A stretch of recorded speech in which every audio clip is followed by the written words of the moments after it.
আচ্ছা ঠিক,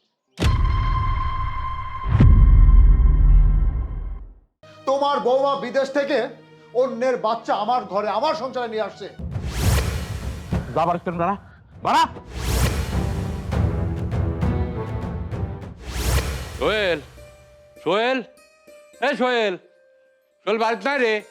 হ্যাঁ আব্বা। আরে এই, তোর আসলেও একটা আকিল জ্ঞান বলে কোনো জিনিসই নেই। কেন আব্বা, আমি আবার কি করলাম? কি করলে মানে? বৌমা এতদিন পর বাংলাদেশে আসতেছে আর তুই বাড়ির মধ্যে ঘুম পাড়তেছিস, তাই না? আব্বা আমি আমি তাকে রিসিভ করার জন্য একদম রেডি হচ্ছি, সেই মুহূর্তে তুমি এসে ডাক দিলে, আমি তো যাবো এখন, কোনো অসুবিধা নেই। আর শোন, ওই বৌমা, ওই বৌমা বৌমা নয়, ও তো আমার মেয়ে। ওই বৌমা আমার লক্ষ্মী রে। বাপরে, এই যে বাড়ি দেখতেছিস, এই বাড়ি, এই বাড়ি কি এরকম ছিলে? এই বাড়ি তো ছিল একটা সোনের বাড়ি, কাঁচা বাড়ি। তুই, আমি, বৌমা কত কষ্ট করেছি না এই বাড়ির, অনেক কষ্ট করেছি বাপ, তোর মনে নেই?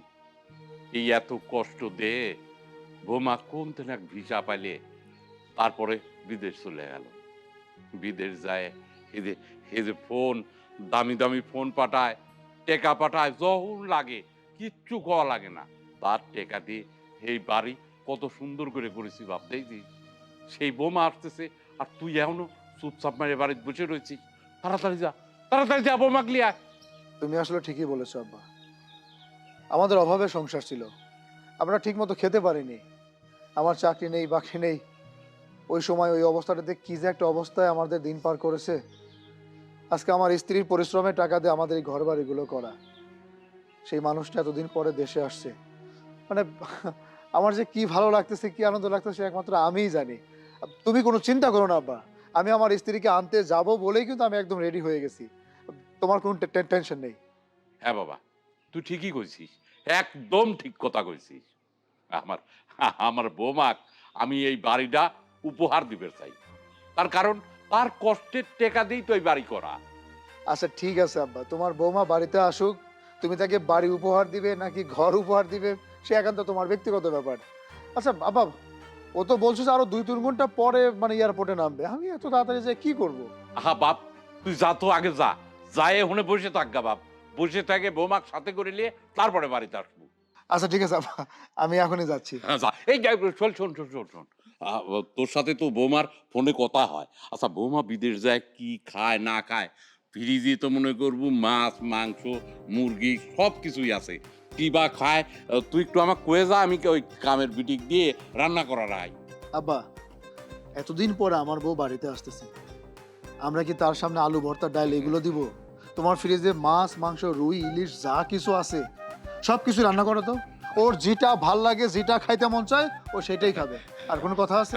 বাপ, তাহলে আমি এক কাম করি, ওই বাড়িতে কয়ে যায় শহরে যায়, শহরে যায় যত রকম মিষ্টি আছে দই আছে সব আমি নিয়ে আসবো, ঠিক আছে?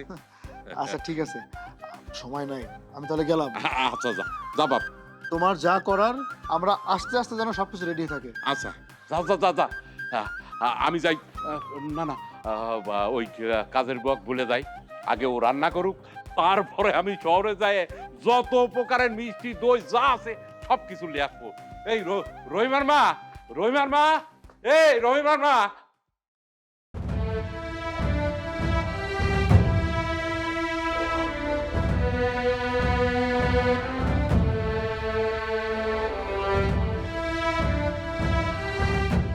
আরে মনে হচ্ছে আমি স্বপ্ন দেখতেছি তুমি আমার সামনে, অথচ তোমাকে আনার জন্য আমি এয়ারপোর্টে যাচ্ছি, এত তাড়াতাড়ি তুমি মানে গ্রামের রাস্তা চলে আসছো? আরে আমারে আনার জন্য আর এয়ারপোর্টে যাওয়ান লাগবে না, এই যে আমি যে তোমার কাছে চলে আইছি। শোনো, তুমি আসাতে আব্বা এবং আমি মানে এত খুশি হয়েছি যা আসলে ভাষায় প্রকাশ করতে পারতেছি না। আব্বা তোমার জন্য কত প্রকার যে রান্না বান্না করতেছে তার হিসাব ছাড়া, কিন্তু তুমি যে এত তাড়াতাড়ি আসবা, বাড়িতে গিয়ে তোমাকে তো মানে কি খেতে দেবো, আব্বা তো পাগল হয়ে যাবে। আচ্ছা চলো বাসে যাই। আচ্ছা ঠিক,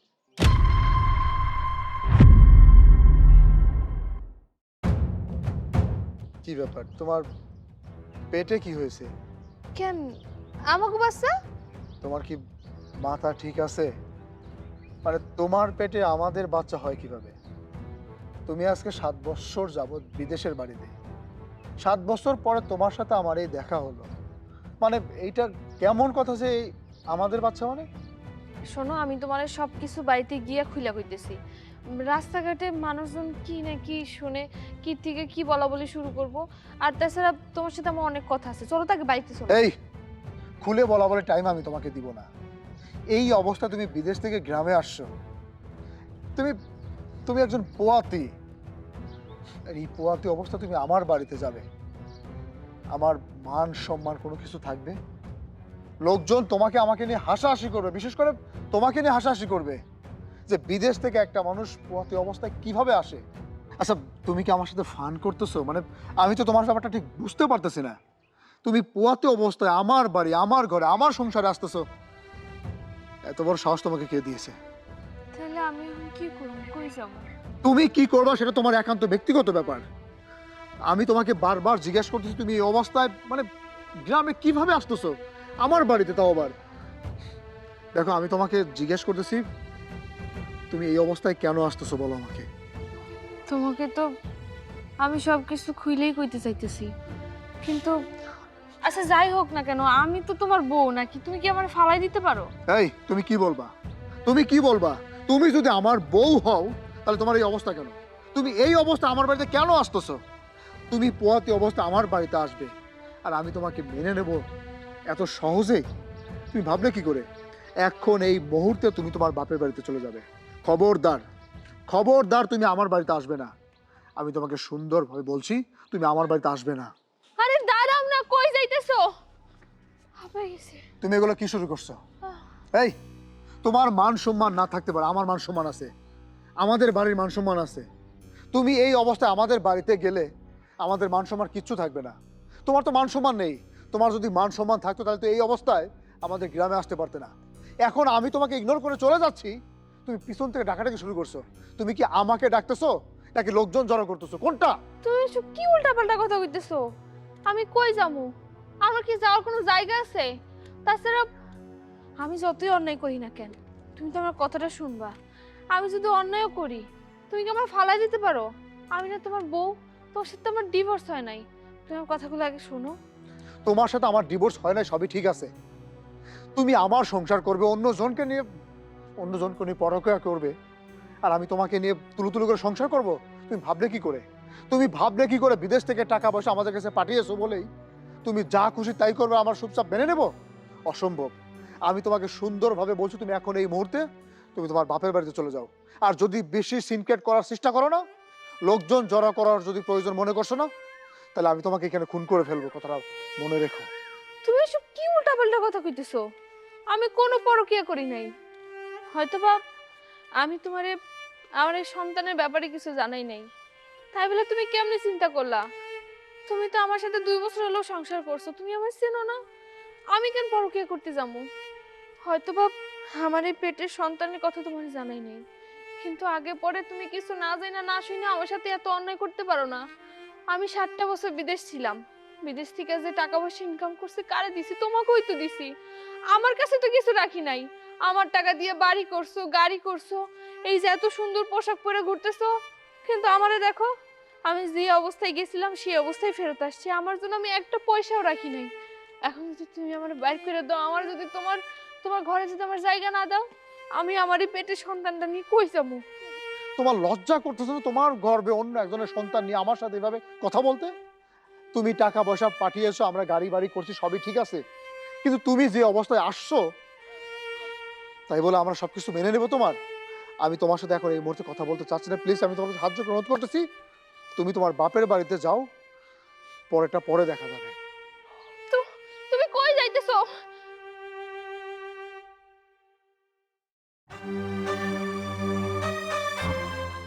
কিরে সোহেল, তুই বোমা কেনবে যাসনি? চুপচাপ এনে এসে বসে রয়েছিস, কিরে যাইসনি কে? তোমার বৌমাকে আনার জন্য এয়ারপোর্টে যেতে হয় নাই, অলরেডি তোমার বৌমা গ্রামে চলে আসছে। গ্রামে চলে আসে মানে?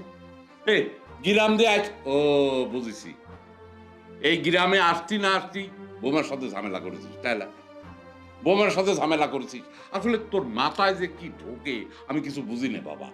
বোমা এতদিন পর বিদেশ থেকে আসলে তার সাথে ভালো মন্দ একটু কথা কব কি না, একবারে রাগ করে এনে বসে রয়েছি। তোমার বৌমা যে পরিবেশে গ্রামে আসছে, সেই পরিবেশে ঝামেলা করার চাইতে আর কোনো কিছু উপায় আছে? আরে বাবা, বিদেশ ছিলে এতদিন, গ্রামে আসে, ওই ওই দেশের পরিবেশ একটু আছে না, কাপড় চুপড় হয়তো একটু কোনো ভালো মন্দ কাপড় পরে আছে, তাই করে মন খারাপ করে এনে বসে তা লাগবে।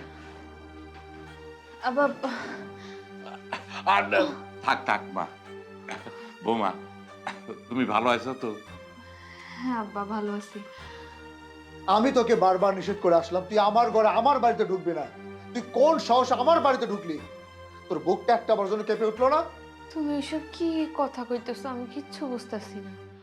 আমি এত কষ্ট করে এত দূর থেকে আইছি, তুমি কি আমার পোশাক বেশ দেখাও বুঝতেছো না আমি কেমন আছি বা কই আসলাম, আমার কোনো বিপদ আপদ হয়েছিল কিনা কিছু জিজ্ঞেস না কইরা তুমি তখন থেকে কি কইয়া যাইতেছো? যা বেড়া বলতেছি। আমি কেন বাইরে যাবো? আমি কই যাবো? আমি এতগুলো বছর বিদেশে কষ্ট করছি, সমস্ত টাকা পয়সা তোমাকে পাঠাইছি, তোমরা বাড়ি গাড়ি কইরা এই বাড়িতে থাকবে, আর আমার কিনা কইতেছো বাড়ি থেকে বাইরে যাইতে? আমি কোনো জায়গায় যাবো না, আমি এই বাড়িতেই থাকবো। এই বাড়ি তো আমার, বাড়ির প্রত্যেকটা জিনিসপত্র আমার টাকায় তোমরা কিনছো, সবকিছু আমার। আমার তুমি ভোগ করতে দিবে না? আমার সামান্য একটা অ্যাক্সিডেন্টের কারণে আমার কথা না শুনে না বইসা আমার এমনি বাইর করে দিতেছো, তোমাকে একটা বড় বুক কাঁপতেছে না? এই চুপ কর, তুই এই বাড়ি থেকে এক্ষুনি এই মুহূর্তে চলে যাবি। এই বাড়িতে আমি তোকে দেখতে চাই না। বাবা তুই যা, আমি দেখতেছি, যা যা। আব্বা, আপনি তো আমার কষ্টটা বুঝতেছেন। আমি একে পোয়াতি মানুষ, কারণ আপনারা যদি আমার এই বাড়ি থেকে বাইর করে দেন, সমাজের মানুষজন তো আরো সিসি করবো আমারে। আমি তো আমার বাপটার কাছে যাইতে পারুম না। আপনারা আমার সাথে এত বড় অন্যায়টা করেন না। মানছি আমি ভুল করছি, কিন্তু আমার কথাটা একবার শোনেন। এটা শুধুমাত্র একটা দুর্ঘটনা ছাড়া আর কিছু না। এই চুপ করো, কি তোমার কথা শুনবি, কি তোমার কথা শুনবি? আর সব ভুলের ক্ষমা নেই। সোহেল কি হয়ে গেল শোনো নেই, এই মুহূর্তে এই বাড়িতে বের হয়ে যাও, কারণ এই গ্রামে আমার একটা মান সম্মান আছে। গ্রামের লোকের কাছে আমি কেমন করে মুখ দেখাবো? দোকান পাটে, চার দোকানে, মাঠ ঘাট হাট বাজারে সব জায়গায় কবি আজাদের বৌমা বিদেশ গেছিলে। ওই বিদেশ থেকে কি লিয়ে আছে জানো? তার গর্বে অন্য মানুষের সন্তান নিয়ে আছে। শোনো, আমি মুখ দেখাবো কাক, কেমন করে মুখ দেখাবো? শোনো বৌমা, সোহেল যেটা হয়ে গেছে সেই কাম করবে, সোজা এই বাড়িতে বাড়া যাবে। মানে ফাজলে মল লাগাই যাও, তাই না? ফাজলে মো পাই যাও। আমি এখন কই যাব? এই অবস্থায় আমি তো কোথাও যাইতেও পারুম না।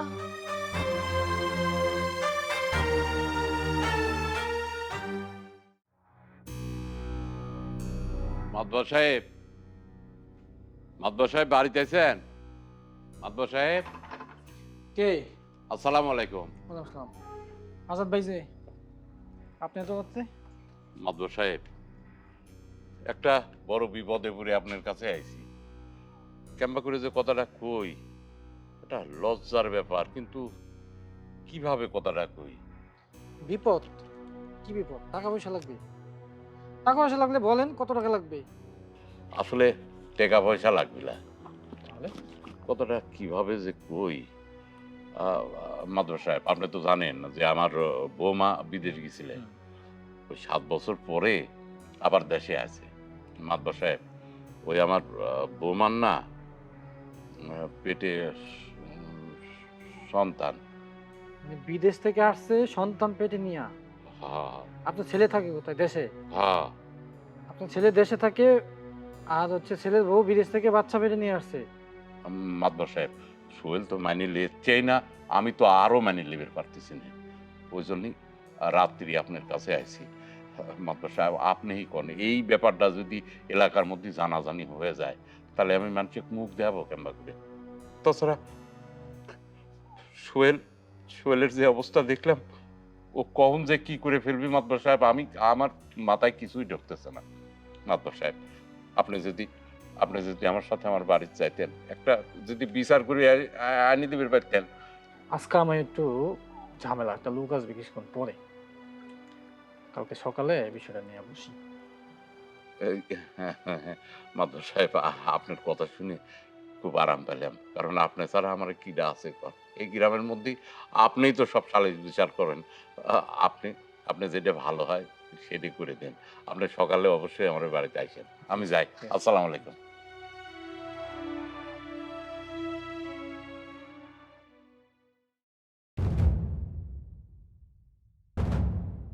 দেখেন মাদু সাহেব, ওর মতো দুশ্চরিত্রা নষ্টা মহিলাকে নিয়ে সংসার করা আমার পক্ষে কোনোভাবেই সম্ভব না।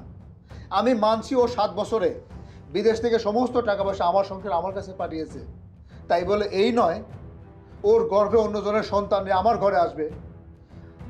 আমি যে তোকে নিয়ে এই বাড়িতে সংসার করতে পারবো না মানে করবো না। ওর এই বাড়ি থেকে চলে যেতে বলেন, আর ওর মতো নষ্ট মহিলা বাড়ি থেকে চলে গেলে আমি অনেক খুশি হব। হয় মাতবর সাহেব, আমার সওয়ালের কথা আর আমার কথা এক। ও এই বাড়িতে চলে গেলেই আমরা খুশি হব। আর চুপ করেন। বিচার যদি আপনারাই করবেন তাহলে আমাকে ডাকছেন কেন? মাদবর সাহেব, আপনি তো ওই অন্তত আমার কথাটা শুনবেন। দেখেন না, এরা দুইজন কখন থেকে আমার যা ইচ্ছা তাই কয়ে যাইতেছে।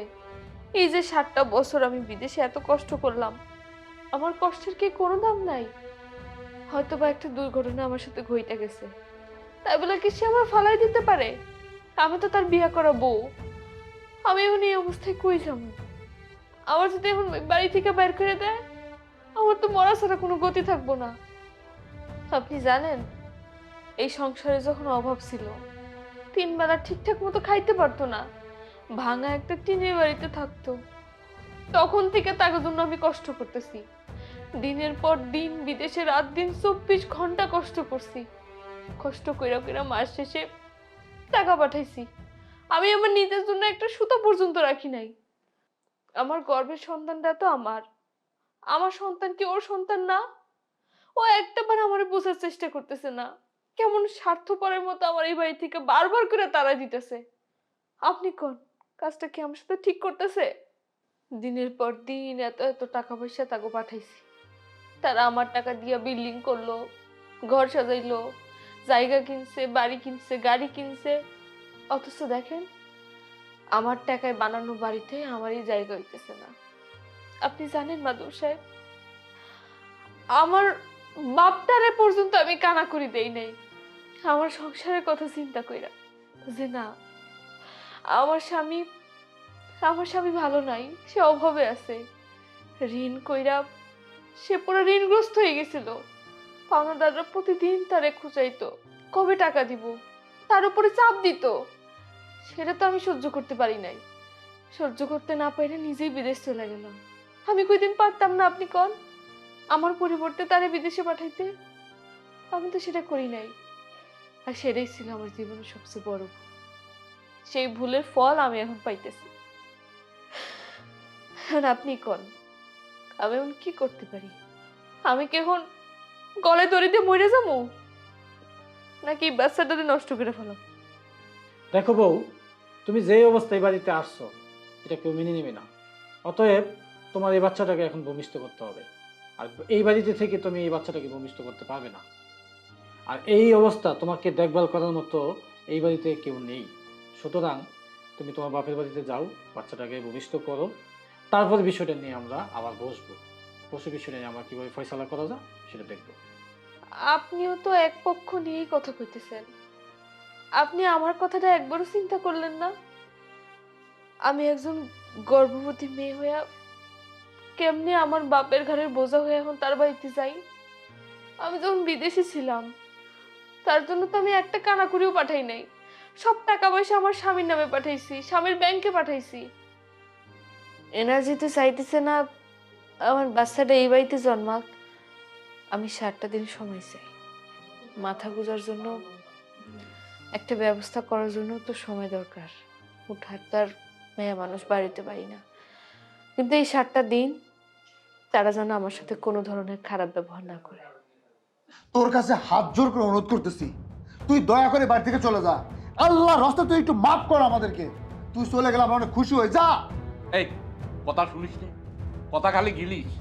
এই কথা খালি গিলিস। উয়ে চলে রে, হ্যাঁ? এই বাড়ি তুই চলে, উয়ে চলবি না নে। তৃতীয় বেয়ায় খালি হা করে কথা শুনে যা বাড়া বাড়া বাড়ছেন। ঠিক আছে, ও যেহেতু 7 দিন সময় চাইছে, ওকে 7 দিন সময় দেন। 7 দিন পরে সেই বাড়ি থেকে চলে যাবে, বাচ্চা প্রসব করার পরে সেই বাড়িতে আসবে, তারপর বিষয়টা নিয়ে আমরা বুঝবো। ঠিক আছে। ঠিক আছে, চললাম আজকে।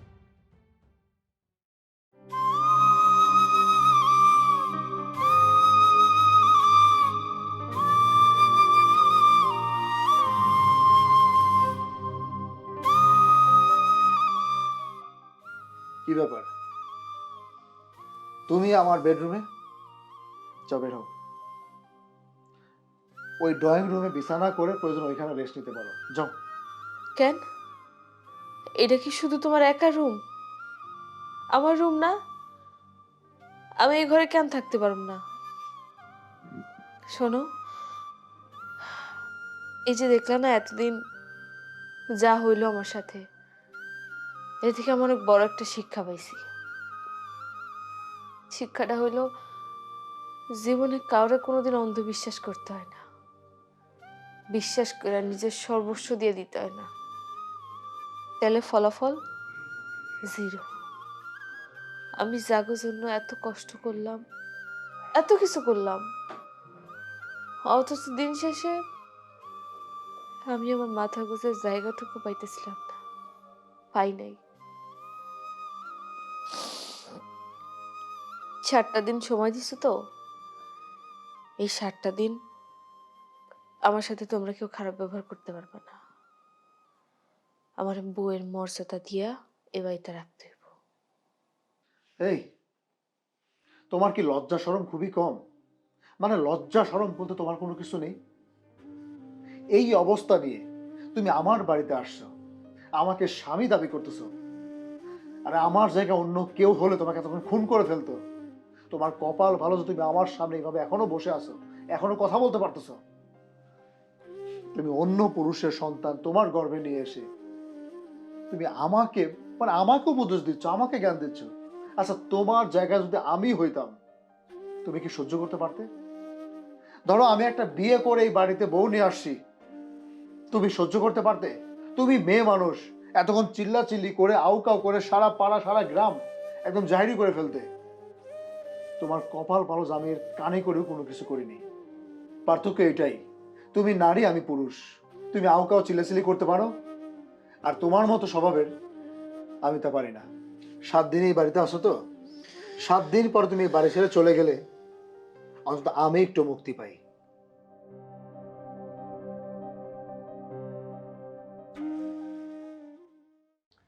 বাবা, তুমি কি কিছু শুনছ? কি? তা শুনবা কে? তা তো তুমি জীবনে শুনবা না। ওই তা ওই কল দিছাল। ওই যে আফাই আইছে বিদেশ চল। তবে তোমার মেয়ে যা ঘটনা ঘটাইছে, এই সমাজে তো আর মুখ দেখান যাব না। কেমনে দেখামু? কালকে ওই যে রাস্তায় গেলে বারা মুখ ডেকে যা লাগবো, বরকা কিনে নাকবো, বরকা কায়দা করমু। এ তোমা গলাই গিয়া কেন, কি হয়েছে বাবা? তোমার মেয়ে আয় পেটে করে সন্তান নিয়ে আইছে। আমার লজ্জায় মরতে ইচ্ছা করতেছে। কালকে যদি দিনের বেলা রাস্তায় বাইর হই, আমার এই বরকা কায়দা রাস্তায় বাইর হইতে হইবো। না, আমার বিশ্বাস হয় না বাবা, আমার মেয়ের আমি চিনি। তোমার তো বিশ্বাস হবো না, তোমার আবার কবে কি বিশ্বাস হয়? ছি, লজ্জা আমার মরে যাওয়ার ইচ্ছা করতেছে। আমি যদি ফকিনদের করে জন্ম নিতাম, তাইলে হয়তো তোমরা কষ্ট পাইতাম না। হ্যাঁ ঘটক সাহেব, এই কোনে আপনি?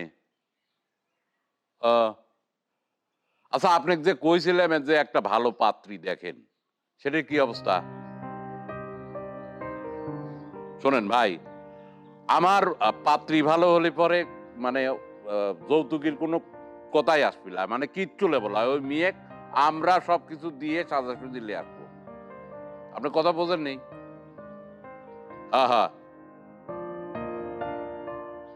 হ্যাঁ ঘটক সাহেব শোনেন, আমি চাই আমি 7 দিনের মধ্যে আমার সালেক বিয়ে দেবো। আর আপনার ব্যাপারটা ও আমি দেখবো না, সমস্যা নেই, আপনি দেন। ঠিক আছে? হয় আপনি দেন। হাতটা রাখলাম। কিরে, কোনে গেছিল? আমি একটু দোকান পাড়ে গেছিলাম আব্বা। আর আমাদের বাড়িতে যে মহিলা কাজ করতো, আমি তাকে নিষেধ করছি, ও আমাদের বাড়িতে এসে আর কাজ কাম করবে না। না, ভালো করেছিস। তার কারণ এই 7 দিন যে টাইম লেছে, এই 7 দিন মনে করবো আমার 7 বছর মনে হচ্ছে। এই 7 দিন যে ক্যাম্বা করে কাটবে আল্লাহ পাক জানে। কাজের বিটি কাশবেন মানা করেছি, খুব ভালো কাম করেছিস। আর শোন বাপ, তুই কোনো চিন্তা করিস নি, আমি ঘটকের লাগা দিছি। মানে 7 দিনও বাড়িতে বাড়া যাওয়ার পরেই তোকে একটা উত্তেনি ভালো দে, মেয়ের সাথে বিয়ে দিল, তারপরে ওই বউ করে নিয়ে আসবো। আব্বা, তোমার কাছে 7 বছর মনে হতে পারে, আর আমার কাছে ডাবল, মানে 14 বছর। ওরে তাড়াতাড়ি বাড়ি থেকে বের করার ব্যবস্থা করো তো। ওরে দেখলে কিন্তু আমার আর সহ্য হচ্ছে না, আমার একটু অশান্তি লাগতেছে। তুই যেরকম অশান্তিতে আছিস সেরকম অশান্তির তো আমিও রয়েছি। আমি নেই? তুমি কি ওর বাপ মার কাছে ফোন দিছিলে? হ্যাঁ, তারা তো জমিদার, তার বাপে ফোন দিলাম, তার বাপ ধরলে না। লাস্ট তোর শালা আছে না, যে একটা ক্যামেরা দেওয়া যায়, ওই শালাক ফোন দিছিলাম। ওই শালাক বলে হ্যাঁ হ্যাঁ লিয়াস পড়ে, সমস্যা নাই। সে কি তেরা তেরা কথা। কিন্তু আব্বা, আমি তো আর এক টেনশনে আছি। কি টেনশন? গ্রামের মানুষ সবাই তো জানে আমার স্ত্রী 7 বছর বিদেশে ছিল। এই 7 বছরে ও টাকা দিয়ে আমরা বাড়ি ঘরে যা করার করছি, একটা বিল্ডিং দিছি, আমার একটা ব্যবসা দাঁড় করাইছি। হুম এখন এই বাড়ি থেকে তাকে বের করানোর জন্য আমরা উঠে পড়ে লাগছি। হুম ডিভোর্সও দিব। হুম এটাও মানছি যে ওর কাবির নামায় যত টাকা পয়সা আছে সেই টাকা পয়সা আমরা দিয়ে দিব। কিন্তু ও যদি আইনের আশ্রয় নেয়, ও টাকা দিয়ে আমরা এই বিল্ডিং করছি, ও টাকা দিয়ে আমি ব্যবসা প্রতিষ্ঠান দাঁড় করাইছি। হুম। আমি তো শুনে আসলাম যে ও যদি আইন আদালতে যায় তাহলে নাকি এই সমস্ত টাকা পয়সা সমস্ত সবকিছু তাকে দিয়ে দিতে হবে। শোন বাপ, আইন আদালতকে আমরা বুঝিনি, সব বুঝি। আইন আদালত কি চায়? কাগজপত্র চায়। কাগজপত্রে কি এই বিল্ডিং করেছে ও উইথ টাকা দিয়ে, আমরা সব কিছু করেছি উইথ টাকা দিয়ে, সেসব কিছু লেখা আছে? কিচ্ছু লেখা নেই, খালি লেখা আছে কাবিল নামা কত। আবার সবই ঠিক আছে, কিন্তু গ্রামের মানুষ তো সাক্ষী আছে যে ও বিদেশে যাওয়ার পরে টাকা পয়সা আমাদেরকে দিছে, সেই টাকা পয়সা দিয়ে আমরা এইগুলো করছি। হুম। কিন্তু গ্রামের লোকজন যদি সাক্ষী দেয়, গ্রামের লোকজন যদি তার পক্ষে যায়, তাহলে তো আমাদের সবকিছু দিয়ে দিতে হবে। শোন বাপ, গ্রামের লোকজন তো কবি, বৌমা কি আছে, বিদেশ গেছে ভালো মতো করে, আর বিদেশ থেকে আসলে কি হয় সেটা কি গ্রামের মানুষ মেনে নিবি? ওই গ্রামের মানুষ যে কবি, সে কি এটা বুঝবি? তার বাড়িতে যে এটা হচ্ছে সে মানতে। সবই ঠিক আছে, যেটা ভালো হয় সেভাবেই করো। তুই কোনো চিন্তা করিস নে, ওই আমি এই বাড়িতে 7 দিনের মধ্যেই কিভাবে বাই করা যায় সে ব্যাপারটা আমি দেখতেছি। তুই চুপচাপ থাক।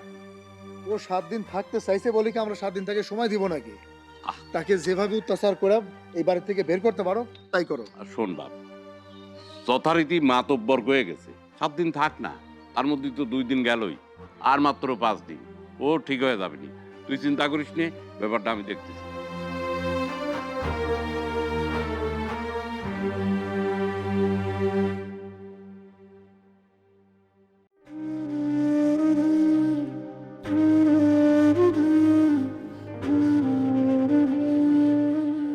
কিরে,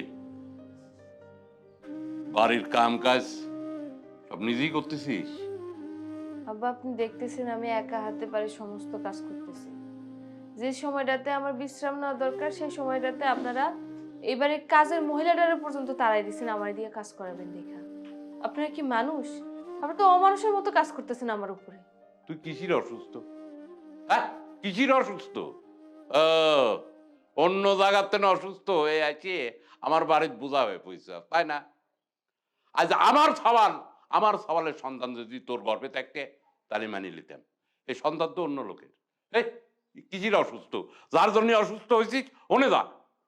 এখন যদি আমার বাড়ির কাজের বুয়া থাকতে তাহলে আমার এতক্ষণ না খায় তা লাগতে না, ঠিকই খাবার পেতাম। আমি ঘরটা মুইসা দেন কি আর রান্না বসাইতেছি। আরো হ্যাঁ, আর একটা কথা, তুই এই বাড়িতে যাওয়ার পরে 7 দিনের মধ্যে আমার সাওয়ালে বিয়ে দেবো।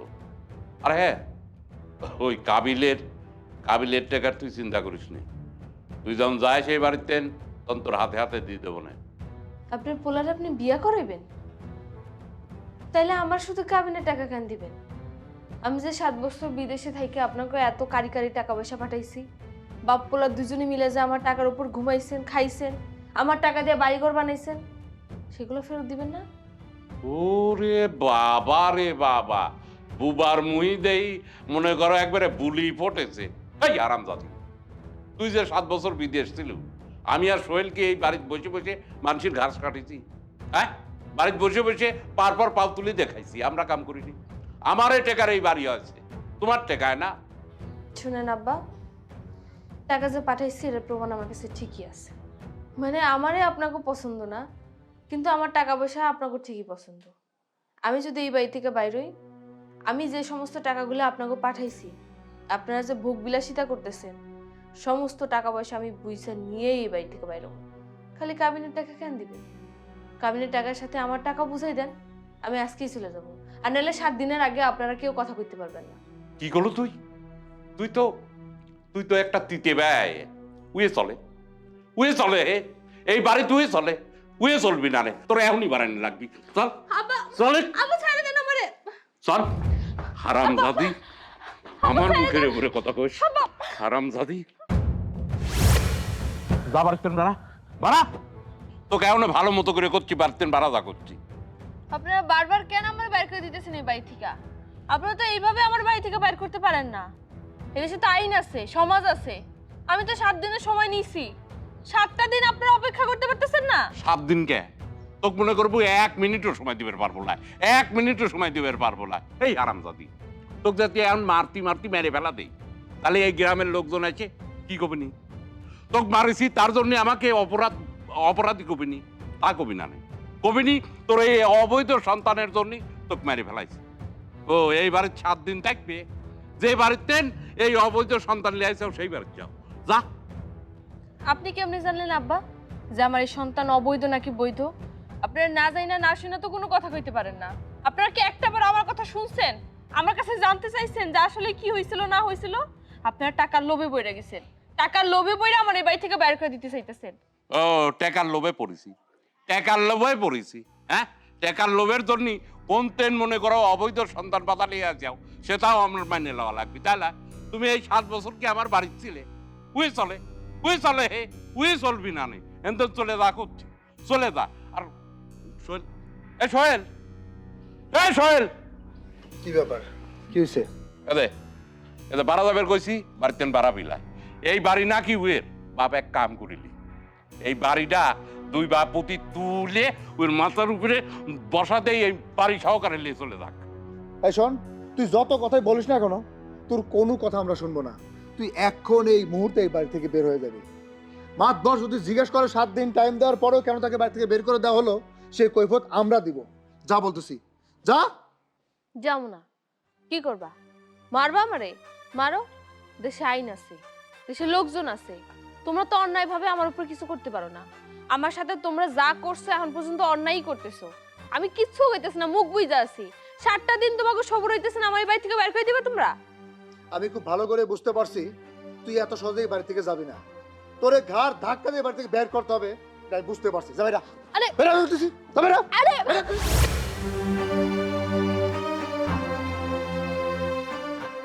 তোরে তোর যে ঘাড় ধাক্কা দিয়ে বার করতেছি, এটাই তো তোর সাত কপালে ভাগ্য। তোরে তো বলি দেওয়া উচিত রে, তুই যে কাজ করছ এই সমাজে তো মুখ দেখাইতে এখন আমাকে লজ্জাবোধ হইতেছে। ছি ছি, তুই আমার মেয়ে হয়ে এত বড় অন্যায় কাজটা করতে পারলি? আমার ভাবতেও লজ্জা লাগতেছে, তুই আমার মেয়ে। বাবা, সত্যটা আমি তোমাদেরকে খুলে বলছি। এই যে দেখলে না, এতদিন যাবত আমার উপর যে অমানসিক নির্যাতনগুলো হলো, আমাকে মিথ্যা অপবাদ দেওয়া হলো, এই বাড়ি থেকে বারবার আমার ঘাট ধরে ধাক্কা দিয়ে বের করে দেওয়া হলো, আমি এটাই দেখতে চেয়েছিলাম যে আমার খারাপ সময়ে আমার আপন মানুষগুলো আসলে আমার কতটুকু পাশে থাকে। কিন্তু দেখো, যেই স্বামীর জন্য আমি এতগুলো বছর বিদেশে থেকে কষ্ট করলাম, এত কষ্ট করে রোজগার করে সেই টাকাগুলো তার কাছে পাঠালাম, সে কি করলো? সেই ছোট্ট একটা ভুলের জন্য আমার এই বাড়ি থেকে বের করে দিচ্ছে। আমি মানলাম আমি দোষ করেছি, আমি অপরাধী। সে কি একটা বারও আমার কাছে জিজ্ঞেস করেছে বা জানতে চেয়েছে যে আসলে আমার সাথে কি হয়েছিল?